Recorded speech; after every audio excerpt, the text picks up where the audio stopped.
नमस्कार, जय हिंद सभी साथियों को, राधे राधे। कैसे हो भाई सारे? एक बार पुनः सब साथियों का स्वागत, सबका अभिनंदन। पहली बात तो कल एक अपने जीके का बड़ा महासागर पढ़ेंगे ठीक दोपहर 1 बजे, उसके लिए आमंत्रित कर देता हूं आप सभी साथियों को। दूसरी बात, जब पहले अपने जो आपके एक की जो परसेंटाइल वाला जो अपने नया नॉर्मलाइजेशन का जो सिस्टम हुआ था उसको लेकर उस वीडियो के नीचे इतने ज्यादा कमेंट थे कि चतुर्थ श्रेणी वाला एक बार आप समझा दीजिएगा। मन में विचार आया कि कई बार विद्यार्थी के क्या हो जाता है कि जब पेपर नजदीक आता है और बोर्ड ऐसे फैसले लेता है कि ये वाला ऐसा करेंगे वैसा करेंगे, तो कहीं ना कहीं विद्यार्थी का मन है वो भटक जाता है। हमारे मन की विचार की जब बात करते हैं तो भाई आप सभी साथियों को मैं बता देता हूं कि इसके अंदर कोई ज्यादा लंबी प्रोसेस नहीं है। इसका फायदा है, इससे पहले रेलवे जैसे एग्जाम है, बैंक जैसे एग्जाम है, उनके अंदर इसी फॉर्मूले को अपनाया जा रहा है। तो आगामी जितने भी पेपर होंगे उसके अंदर इस फॉर्मूले को अपनाया जाएगा, तो इसमें आपके कोई प्रकार की किंतु परंतु नहीं है। तमाम साथी उन विद्यार्थियों तक पहुंचा दीजिएगा जिन विद्यार्थियों चतुर्थ श्रेणी कर्मचारी की तैयारी कर रहे हैं। तो तमाम साथी इस सेशन को लाइक और शेयर कर दीजिएगा। परिवार पर नए हो तो चैनल को सब्सक्राइब करना ना भूले। पहला सवाल है कि किस पारी में कितने विद्यार्थी होंगे पास। दूसरा सवाल, कैसे होगा अब नॉर्मलाइजेशन, नया जो तरीका आया है हमारे मन में कि क्या लास्ट पारी वालों को भी फायदा होगा। एक सवाल ये भी चल रहा है, हर बार विद्यार्थी क्या सोचता है कि यार लास्ट पारी वाले को फायदा जरूर हो जाएगा, अपने लास्ट में फॉर्म भराएंगे। चतुर्थ श्रेणी जो आपके हाई कोर्ट वाले जो भर्ती थी उसके अंदर बहुत सारे विद्यार्थियों ने अंतिम दिनों का इंतजार करते हुए सोचा कि अंतिम लास्ट में भराएंगे तो अंतिम बार में हमारा लास्ट पारी में हमारा पेपर होगा। साइट नहीं चली, तारीख आगे बढ़ी नहीं, रह गई। इसमें यह चीज लागू नहीं होती है कि आप अंतिम बार फॉर्म भराओगे तो आपको अंत में एग्जाम होता है, या पहले भी हो सकता है। इसका फायदा क्या है और उसके अलावा क्या है, 21 परसेंटाइल फॉर्मूला चतुर्थ श्रेणी कर्मचारी में कैसे काम करेगा, उसको लेकर आप सब साथियों को मैं आपको अवगत करवा देता हूं। चलो भाई शुरुआत करते हैं।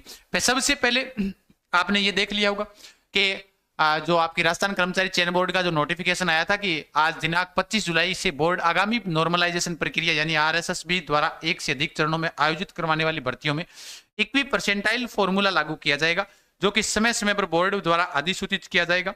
जेल प्रेरी 2024 में भी एक से अधिक चरणों में करवाया गया था, इसलिए इसमें भी नॉर्मलाइजेशन इसी तरीके से होगा।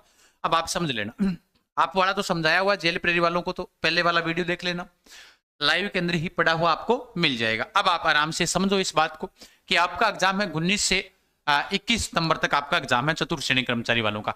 डाटा अब विड्रॉ के फॉर्म भी हुए हैं, तो हो सकता है मैंने अनुमानित बताए आप सबको।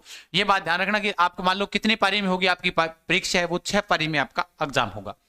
अब 6 पारी में जब आपका एग्जाम होगा, मान लो कितने विद्यार्थी बैठ रहे हैं, टोटल 24 लाख विद्यार्थी इसके अंदर शामिल हो रहे हैं, ठीक है।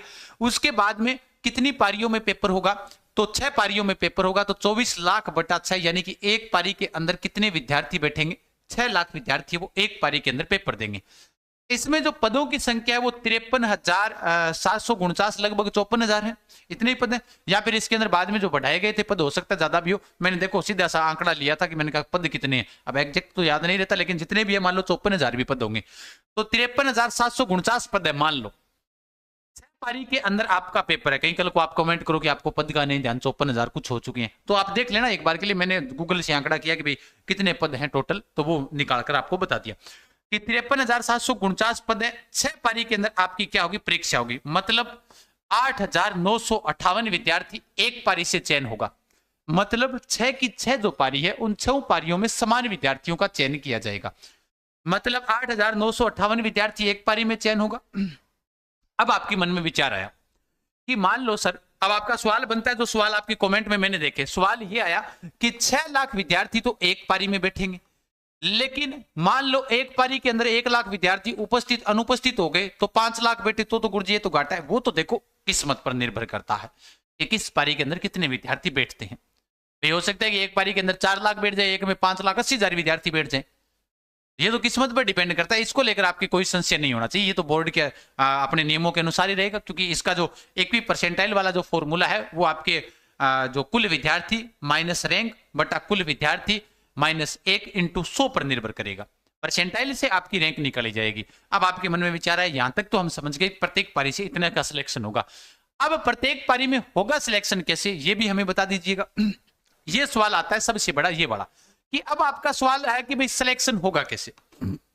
मान लीजिएगा पहली पारी है, दूसरी पारी, तीसरी, चौथी, पांचवी, छठी पारी, हो गया क्लियर भाई। पांचवी और छठी पारी आपका 6 पारी। अब आपको मान लो कि प्रत्येक पारी में 8,000 प्लस विद्यार्थियों का सिलेक्शन होगा प्रत्येक पारी के अंदर, यही बात है। यही मैंने आपको बताकर आया हूं शुरुआत से। तो इसमें तो मेरे हिसाब से आपकी अभी तक कोई दिक्कत नहीं है। अब देखो यहां पर जो टॉपर है, मान लो पहली पारी के अंदर जो टॉपर आया 74 नंबर लेकर आया, 100 का मानकर चलो आप।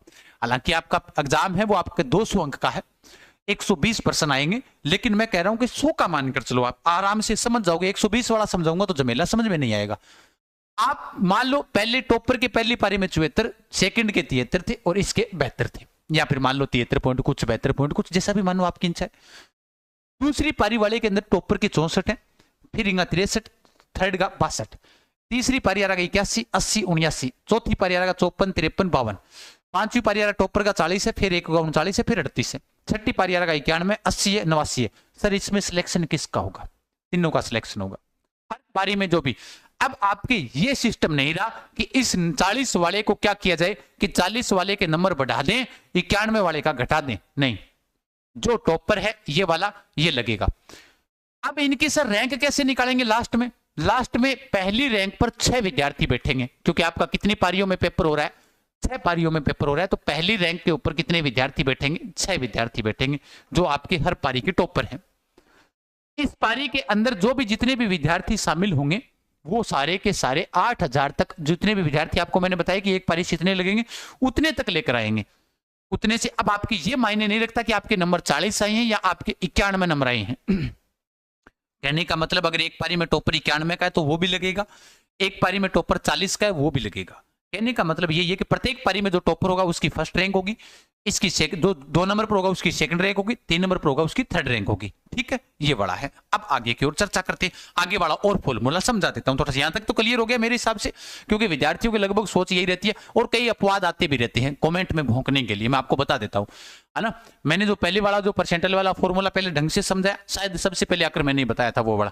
अब उसके ऊपर नीचे आकर प्रतिक्रिया करते नहीं ऐसे नहीं होता, इसमें फायदा इसमें घाटा है। तो मैंने जो बता दिया फायदा घाटा मेरे को थोड़ी देखना है, मेरे बोर्ड ने क्या फैसला लिया वो बताने का मेरा कर्तव्य बनता है।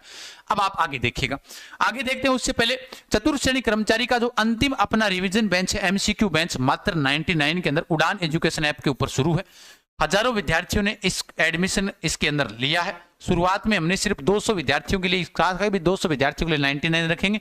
2 घंटे के अंदर 700 प्लस एडमिशन हो गए थे, इसलिए इसको आगे भी बढ़ा दिया था। तो आप तमाम साथी अगर तैयारी करना चाहते हो तो मात्र 99 रुपए में सभी सारा टॉपिक आपको इसमें करवाए जाएंगे, एमसीक्यू बेंच के साथ में और थ्योरी के साथ में करवाए जाएंगे। ये वाला 45 दिनों की रणनीति इसी में रहने वाली है, यानी प्रत्येक विषय के 45 टॉपिक है नहीं, 4 दिन बीच में छुट्टी मान लो, 40 दिन क्लास से लगेगी, सारा रिविजन हो जाएगा। उसके अलावा वन शॉट बुक के लिए आपको अगर 50 क्वेश्चन पक्के करने हैं, यानी इतिहास कला संस्कृति के 20, ज्योग्राफी के 20 और राजस्थान की राज्य व्यवस्था के साथ भारत के संविधान की 10 क्वेश्चन, अगर ये 50 क्वेश्चन भी अगर आपको पक्के करने हैं तो आपके नजदीक की बुक स्टोर से आप वन शॉट बुक ले सकते हैं। अगर आप घर बैठे मंगवाना चाहते हो तो उड़ान एजुकेशन ऐप से ऑर्डर कर सकते हो, ऑफर इसका चल रहा है, कल भी इसका ऑफर रहेगा। ठीक है, अब आगे की ओर चर्चा करते हैं।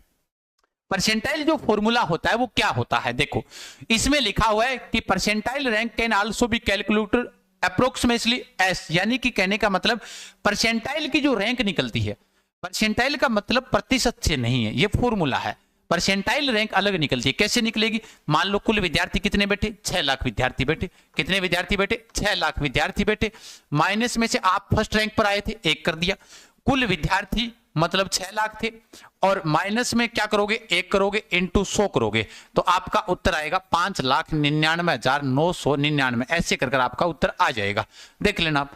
टॉपर जो होगा या फिर जो भी होगा, या फिर इसका क्या निकल कर आएगा, वैसे काटते हो, इसको इससे काट दो, 6 लाख को नीचे वाले को काट दिया और ऊपर वाले को काट दिया, बचा क्या, 100। आपका परसेंटाइल रैंक के हिसाब से आपके 100% अंक है, आप फर्स्ट रैंक के अंदर हो, यानी आप रैंक इस आधार पर निकाल सकते हो।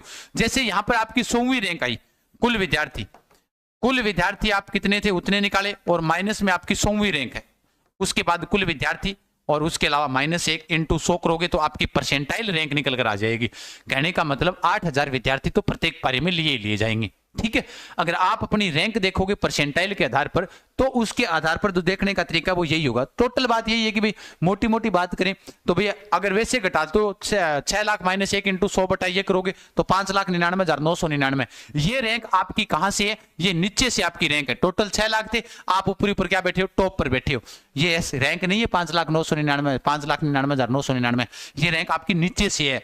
यानी नीचे आपके नीचे कितनी है, 5,99,999। आप फर्स्ट रैंक पर बैठे हो, आप काटाबाटी कर लेना। मेरा तो मैथ क्या है, थोड़ा कमजोर है, ठीक है, मेरे हिसाब से आप समझ गए होंगे। तो प्रत्येक पारी के अंदर ध्यान रख लेना, जो भी होगा फर्स्ट सेकंड थर्ड उनको सबको लिया जाएगा, और प्रत्येक पारी के अंदर कितने विद्यार्थियों का चयन किया जाएगा, आपके 8,958 विद्यार्थियों का चयन किया जाएगा। अब मस्त तरीके से पढ़े, आपके कोई किंतु नहीं, कोई परंतु नहीं। अब आपके हजारों सवाल होंगे, इस पारी में कम बैठ के तो हमारा फायदा, वो तो उस पारी का जाने, वो भाग्य आपका, ये कोई जरूरी नहीं होता कम ज्यादा बैठे, है ना। ये आपका सवाल था जो सबसे बेहतर सवाल लगा मेरे को, ये मैंने बता दिया। अगर फिर भी आपके कोई आगे के सवाल आते हैं तो मैं आपको जरूर बताऊंगा, कमेंट बॉक्स के अंदर आप बता सकते हो। बाकी मैं उसके ऊपर एक अलग से वीडियो बनाकर आपके लिए समय रहते हुए अवेलेबल करवा दूंगा। ये 10 मिनट का वीडियो मेरे हिसाब से आप बेहतर तरीके से समझ जाओगे, ठीक है, बिल्कुल। तो प्रत्येक पारी में लगेंगे, ऐसा नहीं है कि एक ही पारी में सिलेक्शन होगा। बाकी इसका फायदा उठाए, 99 वाला एमसीक्यू बैच ज्वाइन कर सकते हो। कोई भी समस्या है हमारे हेल्पलाइन नंबर 9636325227 के ऊपर कॉल कर सकते हो, ठीक है। ओके, आज के लिए इतना ही, धन्यवाद, खमा गणी, जय जय राजस्थान, राम राम सा, जय हिंद, जय भारत। ओके, और अधिक जानकारी के लिए Telegram channel GK Gajanan sir पर बने रहें, जहां पर आपको समय समय पर सारी जानकारियां दे देंगे। ओके।